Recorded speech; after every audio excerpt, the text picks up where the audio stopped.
Di akhir tahun semester ini. Pada pagi hari ini, Ibu ingin menyampaikan pengantar pembelajaran biologi, yaitu materi kita hari ini adalah tentang bakteri. Silakan kalian lihat slide yang sudah Ibu tampilkan. Jadi, organisme itu bisa dikelompokkan ke dalam kelompok bakteri karena dia mempunyai ciri-ciri. Ciri-ciri yang pertama atau ciri-ciri bakteri yaitu yang pertama adalah bakteri merupakan organisme prokariotik. Organisme prokariotik itu artinya bakteri mempunyai inti sel, tapi inti selnya tidak dilindungi oleh membran. Ya, lawan dari prokariotik ini adalah organisme ekariotik. Kalau organisme ekariotik itu organismenya mempunyai inti sel, tapi inti selnya sudah dilindungi oleh membran. Contoh dari organisme ekariotik itu adalah hewan, tumbuhan, dan manusia. Nah, bakteri ini tergolong ke dalam organisme prokariotik. Berikutnya, bakteri merupakan makhluk uniseluler. Makhluk uniseluler itu artinya bersel satu. Karena dia bersel satu, dia tidak bisa dilihat dengan menggunakan mata telanjang. Artinya kita harus menggunakan alat bantu untuk melihat bakteri. Alat bantu yang digunakan untuk melihat bakteri, kita bisa menggunakan mikroskop. Tidak usah pakai mikroskop elektron ya, pakai mikroskop cahaya itu sudah bisa melihat bakteri dengan ukuran yang sangat kecil. Karena ukuran bakteri itu sangat kecil, sehingga bakteri itu disebut juga sebagai organisme mikroskopis. Mikroskopis dia berukuran antara 1 sampai 5 milimikron. Kemudian bakteri bersifat kosmopolit. Kosmopolit itu artinya bakteri bisa hidup di segala lingkungan. Bakteri bisa hidup di air, bakteri bisa hidup di tanah, bakteri bisa hidup di udara. Dan bakteri juga bisa hidup di tempat-tempat yang ekstrim atau sulit, yang mana kadang-kadang makhluk hidup yang lain tidak bisa hidup, tapi ada beberapa bakteri yang bisa hidup di tempat-tempat yang ekstrim. Contohnya di kawah Gunung Merapi, kemudian di kutub utara yang tidak ada oksigen, terus suhunya dingin. Nah, itu ada beberapa bakteri yang bisa bertahan hidup pada kondisi sulit atau lingkungan yang ekstrim. Kemudian bentuk-bentuk dasar dari bakteri. Bakteri ada yang berbentuk bulat, ada yang berbentuk spiral, kemudian ada yang berbentuk batang, hidupnya ada yang berkoloni atau berkelompok, ada juga bakteri yang hidup sendiri. Cara perkembangbiakan bakteri. Bakteri berkembang biak dengan dua cara. Yang pertama secara seksual. Secara seksual atau secara kawin itu ada transformasi, ada konjugasi, kemudian ada transduksi. Kemudian yang secara aseksual atau tidak kawin, bakteri melakukan proses reproduksinya dengan cara membelah diri atau pembelahan biner. Kemudian untuk ciri yang berikutnya, biasanya bakteri bersifat heterotrof. Heterotrof itu artinya bakteri tidak bisa hidup sendiri, artinya dia tergantung kepada organisme lain. Dia tidak bisa membuat makanannya sendiri. Jadi dia butuh organisme lain atau butuh zat lain untuk melangsungkan hidupnya. Walaupun sebetulnya ada juga bakteri yang bersifat autotrof. Autotrof itu bakteri mampu membuat makanannya sendiri, itu hanya ditemukan pada beberapa bakteri. Contohnya bakteri fotoautotrof. Nah, bakteri fotoautotrof itu adalah bakteri yang mampu membuat makanannya sendiri dengan bantuan sinar matahari. Kemudian secara umum tubuh bakteri sudah memiliki struktur dasar, jadi sudah punya dinding sel, sudah punya membran plasma, kemudian di dalam tubuhnya juga sudah ada DNA dan juga ada ribosom. Walaupun ada beberapa bakteri yang di tubuhnya memiliki struktur tambahan. Struktur tambahan itu nanti berupa flagel. Flagel itu merupakan alat gerak. Kemudian ada kapsul, kemudian ada endospora, dan yang terakhir ada villi. Ya. Kemudian berdasarkan kebutuhan oksigen, bakteri dibagi menjadi beberapa kelompok. Ada bakteri aerob. Bakteri aerob itu adalah bakteri yang memerlukan oksigen untuk kelangsungan hidupnya. Tapi ada juga bakteri yang anaerob. Bakteri anaerob adalah bakteri yang tidak memerlukan oksigen untuk kelangsungan hidupnya.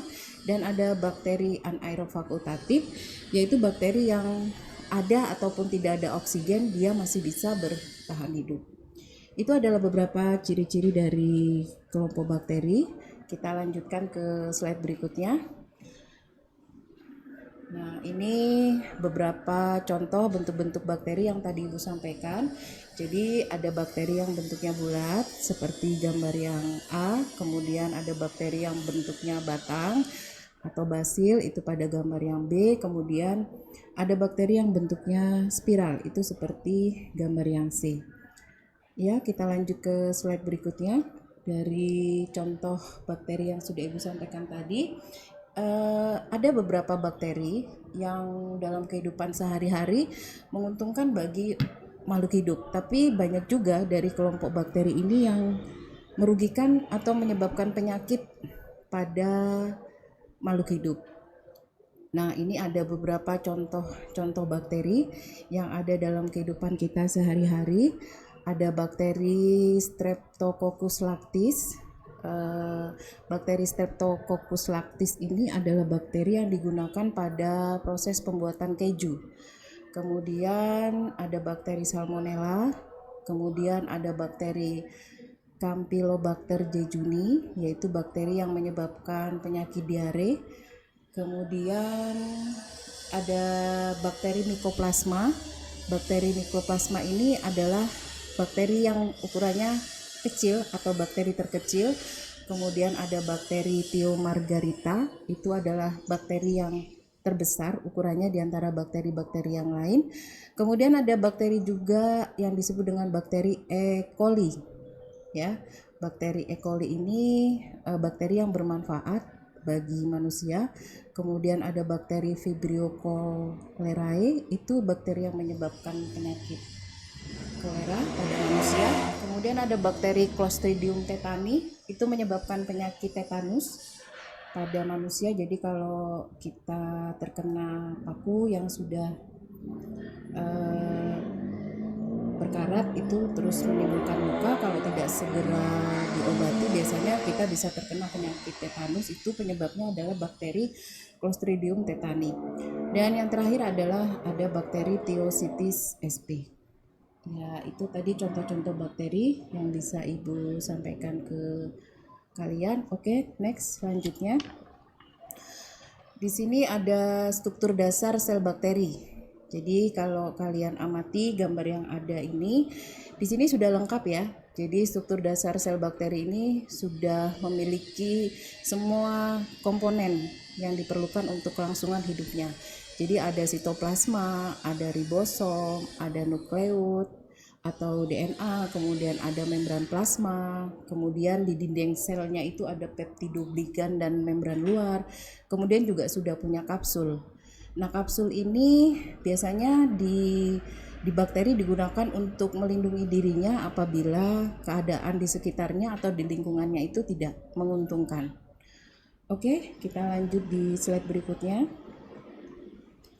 Nah, ini ada contoh bakteri gram positif dan struktur dinding selnya. Jadi ada bakteri gram positif, ada bakteri gram negatif.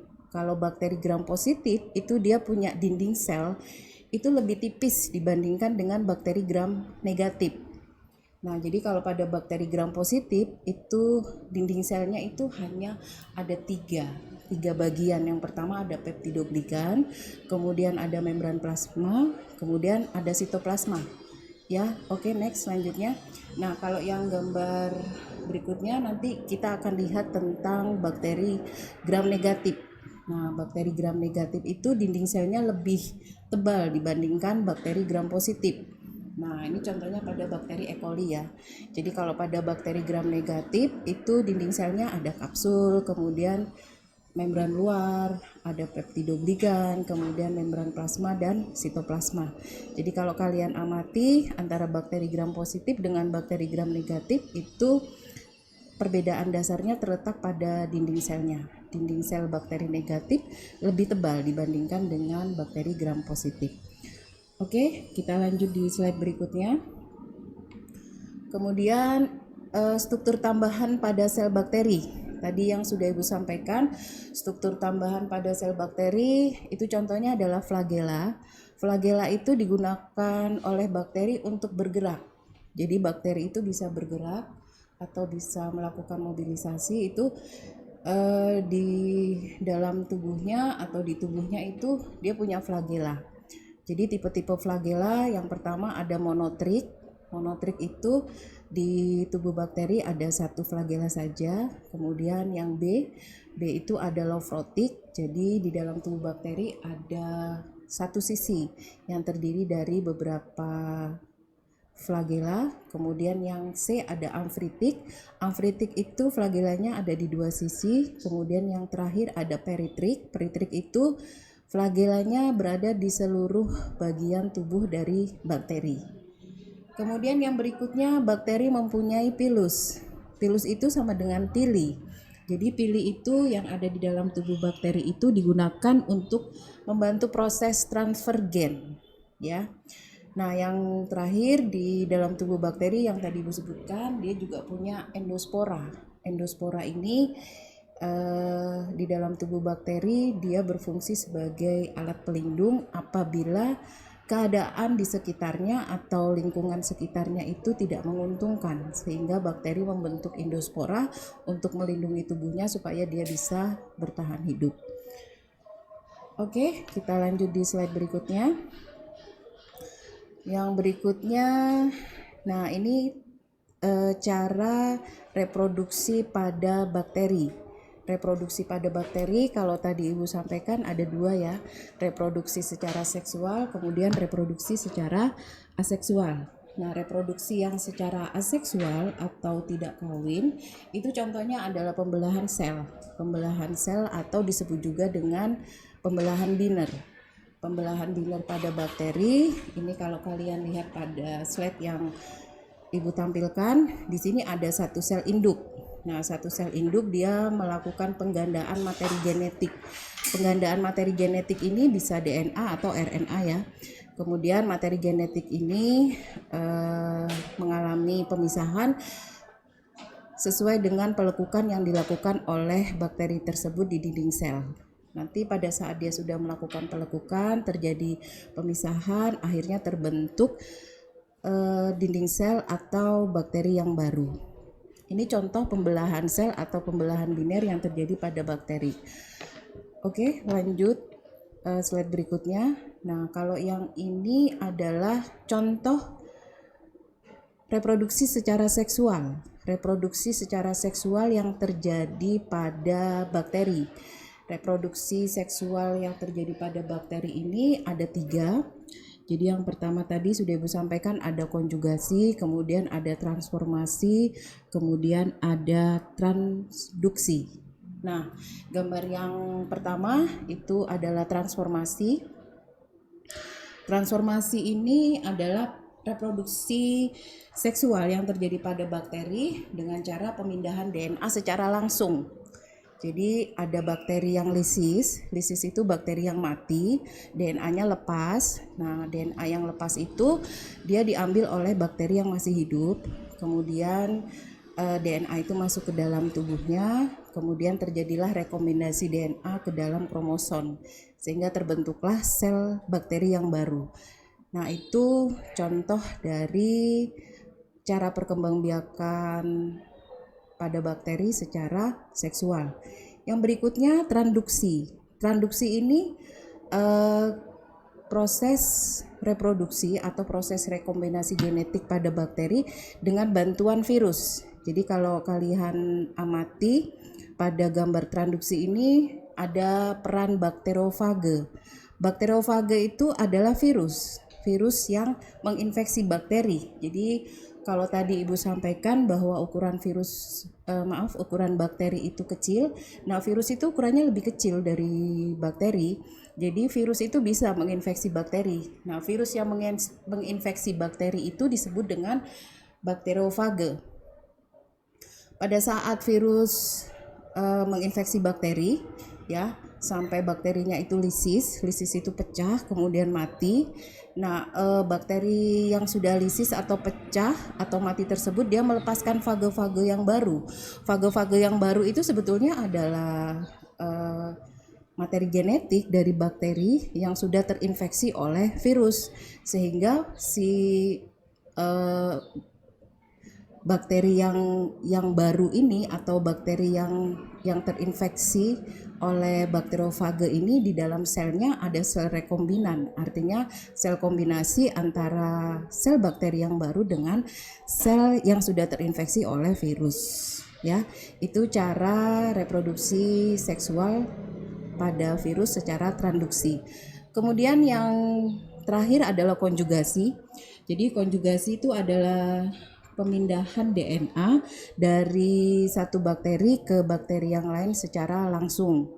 Jadi kalau di situ ada gambar yang bisa kalian lihat, ada sel bakteri pertama, kemudian ada sel bakteri kedua, dia mengalami kontak, ya, kontak itu berhubungan langsung, kemudian kontak antara dua sel tersebut memindahkan plasmid dari bakteri yang satu ke bakteri yang lain, sehingga terjadilah dua sel bakteri yang mengandung plasmid yang sama. Itu tadi beberapa contoh dari reproduksi seksual atau secara kawin pada bakteri. Oke, kita lanjut ke slide berikutnya. Nah, yang berikutnya adalah contoh cyanobacteria. Nah, ini adalah contoh cyanobacteria, contohnya adalah Anabaina. Ya, nah ini adalah foto yang dilihat atau diambil dengan menggunakan mikroskop, sehingga kalian bisa mengamati contoh-contoh cyanobacteria, yaitu ada Anabaina dan ada Glaucopsa. Demikian penjelasan dari Ibu tentang materi bakteri pada pagi hari ini. Mudah-mudahan pengantar pembelajaran pagi hari ini bisa sedikit memberi pencerahan kepada kalian tentang materi bakteri. Untuk selanjutnya nanti Ibu share tugasnya di Google Classroom, nanti kalian bisa lihat di Google Classroom masing-masing. Ibu akhiri sampai di sini materinya. Tetap semangat, selalu jaga kesehatan, ya, tetap menerapkan protokol pencegahan COVID-19. Ya, jaga jarak, pakai masker, dan selalu menggunakan hand sanitizer. Terima kasih. Assalamualaikum warahmatullahi wabarakatuh.